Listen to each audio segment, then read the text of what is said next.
Hi, I'm Pattu from freefincal, and let's take a look at Axis Growth Opportunities Fund versus Parag Parikh Long Term Equity Fund. Both funds can invest up to 35% of their portfolio in international stocks. Axis was launched only in October 2018, whereas Parag Parikh was launched in May 2013, if I'm not wrong. Many viewers had asked me for this comparison or actually a review of Axis Fund, but there's not much of a history to review them. And if you look at the, let me just go back there. So if you look at the since inception performance of the Axis Long Term Fund, which is the yellow line, you can see that more or less there's not much of a difference between that and Parag Parikh. I mean, you can't judge much based on a few months' data. All right, so but before we begin, I want to point out that unless you hold these funds in significant amounts, the I mean, if you the 35% or 20% or international exposure that these funds have, they will not make an impact in your portfolio. If you hold 5% exposure in your portfolio or 10% exposure, that's what typically most people will do.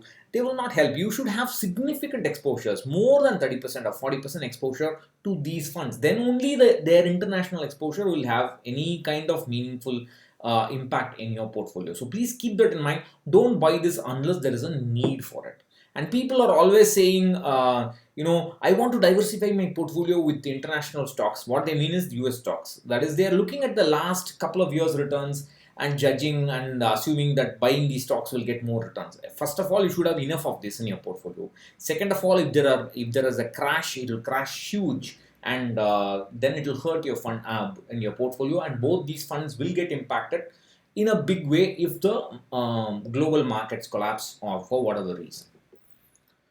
So please keep that in mind. So the Axis Fund is just 14 months old. Parag Parikh launched in May 2013. Is just about getting into its 7th birthday. Thanks to the bank distribution channels for Axis, it's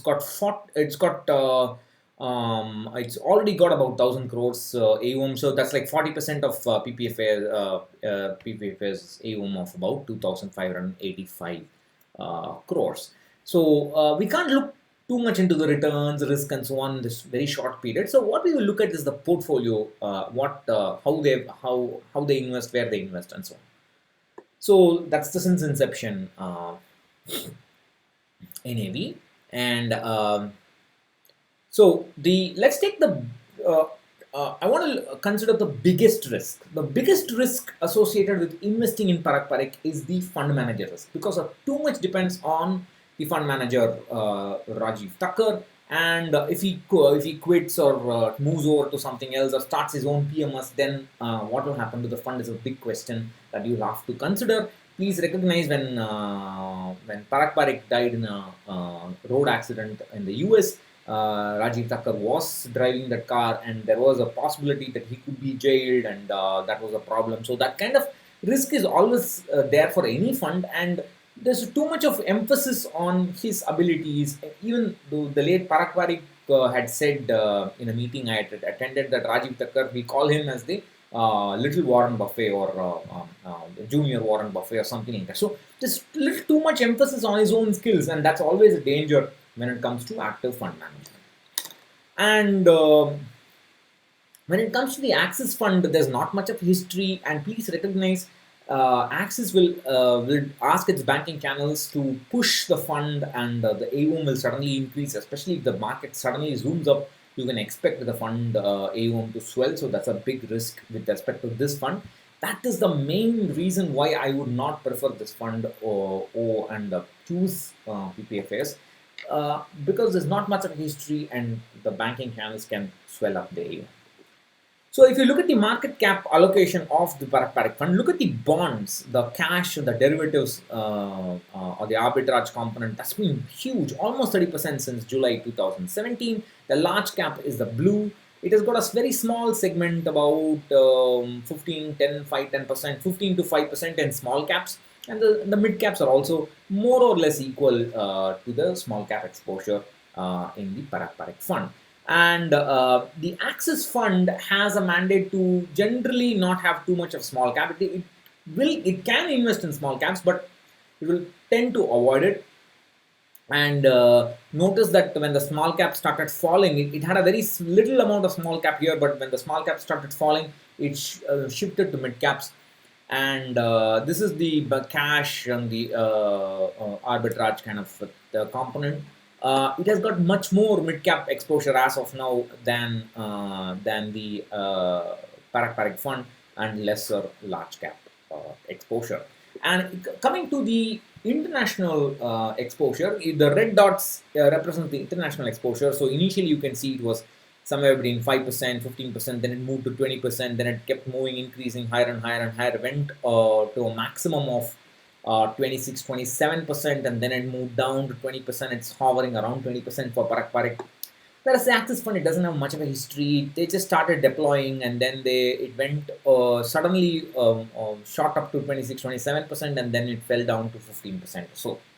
So you can't say much and say whether the Axis Fund will hold more or less of international stocks than the Parag Parikh Fund. You really can't say these things. So the Axis Fund can invest up to 35% in international stocks, but most of it will be large caps. Parag Parikh can also invest in up to 35% in international stocks, but there are no cap restrictions. 30 to 35% in Indian large caps for the Axis Fund, and 35 to 40% in mid caps for the Axis Fund. Whereas the Parag Parikh Fund has got no such cap restrictions; it can invest across market cap anywhere. Of course, these are not. These are according to the scheme presentation. You will not find these wordings in the fund scheme document. And one big difference would be that the as a fund focusing on value investing, Parag Parikh would tend to hold cash when attractive opportunities are not available, and it will be focused on what they would call as a bottom-up stock selection based on fundamentals. Whereas the Axis Fund will be a mixture of either it will be purely growth investing or a mixture of growth and value investing, and will have top down and bottom up selection. So bottom up means first they will look at the company and then only move up from that and then go to the sector. Whereas top down means they look at the macroeconomics, the sectors, then come down to the company. They'll filter down from there, or instead of going from the bottom.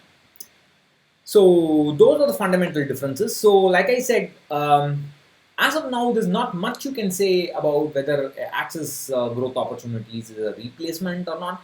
It has got a similar mandate, and it's not the same mandate, but very close. They are reasonably close. You can take a chance and invest in the Axis Fund, but be aware of the banking channels and how they can push AUM into this. That's why I prefer the Parag Parikh Fund. Of course, one argument for the Parag Parikh Fund is it's been hovering around 4-star, 5-star for a long time, so people will come to it. But it's got only about 2,500 crores AUM. So compared to other ICICI, HDFC kind of funds with the banking channel to support them, I think this is going to be always kind of on the lower side. So my vote would be for Parag Parikh because of the performance, because of the low possibility of sudden increase in AUM, but the risk is the fund manager risk. But Axis, you can take a chance with it, but be aware of the AUM problem. So that's what I wanted to say in this video. Catch you again later. If you have any questions, comments, suggestions, please leave them below. Bye.